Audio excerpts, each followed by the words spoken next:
बातों का उल्लेख किया। उन्होंने सुप्रीम कोर्ट के कुछ पारा का भी उल्लेख किया,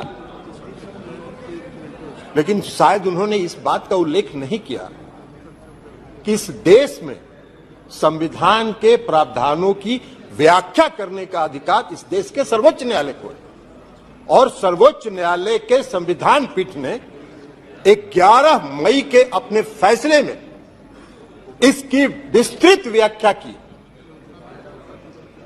उन्होंने पढ़ा, कई प्रावधान पढ़े, कई पारा पढ़े, लेकिन जो उनकी सुविधा के मुताबिक उनको सूट करता था वो पारा उन्होंने पढ़ा। पूरे जजमेंट को नहीं पढ़ा उन्होंने।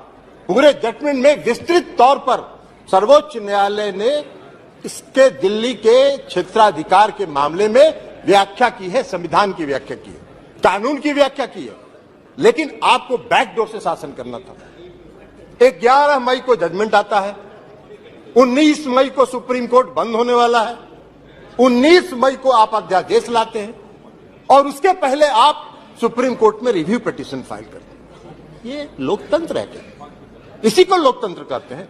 ऐसे ही लोकतंत्र को आप चलाना चाहते हैं? सभापति महोदय, लोकतंत्र चलता है लोकलाज से, और इस सरकार ने सारे लोकलाज को ताखे पर रख दिया और डुबो के इस दिल्ली में शासन करना चाहते हैं। आप बैकडोर से शासन करना चाहते हैं।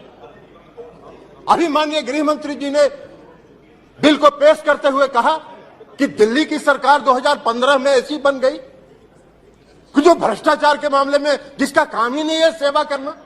अरे सेवा दिल्ली की सरकार जनता की सेवा कर रही है कि नहीं कर रही है, यह फैसला तो करने का अधिकार दिल्ली की जनता को। आप कैसे बैठ के यहां फैसला कर सकते हैं? आपको कौन अधिकार दिया है यहां फैसला करने? चुनाव तो आप भी लड़ते हैं दिल्ली में, लेकिन आप 3 सीट पर सिमट जाते हैं, 3 सीट पर सिमट जाते हैं, और उसके बाद भी कहते हैं कि भाई दिल्ली में जो सरकार है उसको सेवा का काम ही नहीं कर रही है। कौन सा काम आप व्याख्या कर रहे? आपने दिल्ली के एमसीडी को सारे लोगों को मिला के एक एमसीडी किया, क्या हुआ? असर आपका दिल्ली के एमसीडी के चुनाव में भी आप हार गए, फिर भी आप बोलने में बात नहीं आ रहा है, फिर भी आप बोल रहे। तो लोक लाज जब आप ताखे पर रख दीजिएगा तो यही होगा, क्योंकि आपने लोकतंत्र को समाप्त करने का निर्णय किया। आप अभी बात कर रहे थे गठबंधन की, आपने विस्तृत सुप्रीम कोर्ट के जजमेंट, हम एक पारा पढ़ना चाहते हैं, कई पारा को पढ़ा है, कल्याण बनर्जी साहब ने भी कहा है, बाकी लोगों ने भी कहा। फेडरल स्ट्रक्चर पर आघात है, संघीय ढांचा पर आघात है, ये जो अमेंडमेंट आपने ऑर्डिनेंस बिल लाया है यह लोकतंत्र के खिलाफ है। सारा तो स्पष्ट कर दिया सुप्रीम कोर्ट ने। फिर आपको क्या अध्यादेश लाने की जरूरत पड़ी? क्यों आप इंतजार करते रहे? आपने रिव्यू पिटीशन फाइल किया था, तो रिव्यू पिटीशन जब आप फाइल किए थे तो रिव्यू पिटीशन का आप इंतजार करते। रिव्यू पिटीशन में सुप्रीम कोर्ट का क्या फैसला होता है, लेकिन नहीं, आपने इंतजार नहीं किया। आपने 19 तारीख को सुप्रीम कोर्ट बंद हो रहा है गर्मी की छुट्टी के लिए, और 19 तारीख को आप अध्यादेश जारी कर रहे। आपकी मंशा है, आपकी मंशा है बैकडोर से शासन करना, मनोनीत लोगों के माध्यम से चुनी हुई सरकार पर शासन चलाना। यही मंशा आपकी दिल्ली में भी है और यही मंशा देश के अन्य भाग में। ये कौन सा शासन आप चाहते, कौन सा लोकतंत्र स्थापित करना चाहते हैं? अभी चर्चा कर रहे थे माननीय गृह मंत्री जी, गठबंधन की चर्चा कर रहे थे, इंडिया की भी चर्चा कर रहे थे। अब इंडिया का फोबिया तो उनको समा गया है, इसलिए कि आज तक तो कभी इन्होंने एनडीए की बैठक नहीं की, आज तक कभी नहीं हुआ था।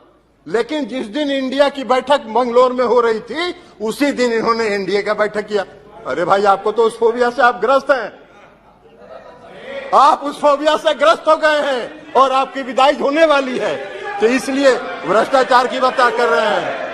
बैठिए ना बाबा, आप जाइएगा, विदाई होगा आपका। बैठिए, भाषण दे रहे हैं, आप बोलिए ना, आप उधर ध्यान मत दीजिए। राजीव रंजन जी, उधर ध्यान मत दीजिए। Address the chair only, address the chair only. केवल आपकी बात रिकॉर्ड में जा रही है, किसी अन्य की बात रिकॉर्ड में नहीं जा रही है। आप please address the chair and please सभापति and try to conclude also please. इसलिए सभापति महोदय, इसीलिए प्लीज सिट डाउन। नो, बैठिए, आप बैठ जाइए, प्लीज। आप बोलिए। इसीलिए सभापति महोदय अभी माननीय गृह मंत्री जी चर्चा कर रहे थे, अभी गृह मंत्री जी चर्चा कर रहे थे। आप अपनी बात पूरी कीजिए ना। अभी गृह मंत्री जी, माननीय गृह मंत्री जी चर्चा कर रहे थे। एक मिनट, आप प्लीज स्वागत, आप तो बैठिए ना, बैठिए, अभी अपनी बात पूरी कर दीजिए। अभी गृह मंत्री जी चर्चा कर रहे थे, उन्होंने दिल्ली के भ्रष्टाचार पर चर्चा की। आप ही चलाइएगा। आपको बैठिए।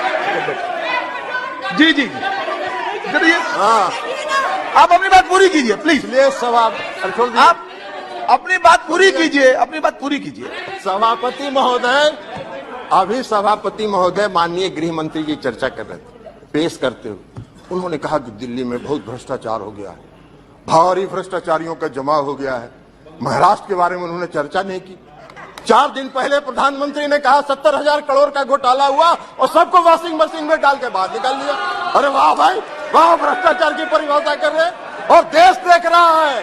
आपको भी गृह मंत्री जी, पूरा देश देख रहा है कि कौन से भ्रष्टाचार की आप व्याख्या कर रहे हैं और कौन सा भ्रष्टाचार पर आप नियंत्रण करना चाहते हैं। भ्रष्टाचार का भय दिखाकर अपनी राजनीतिक बात पूरी कीजिए जी।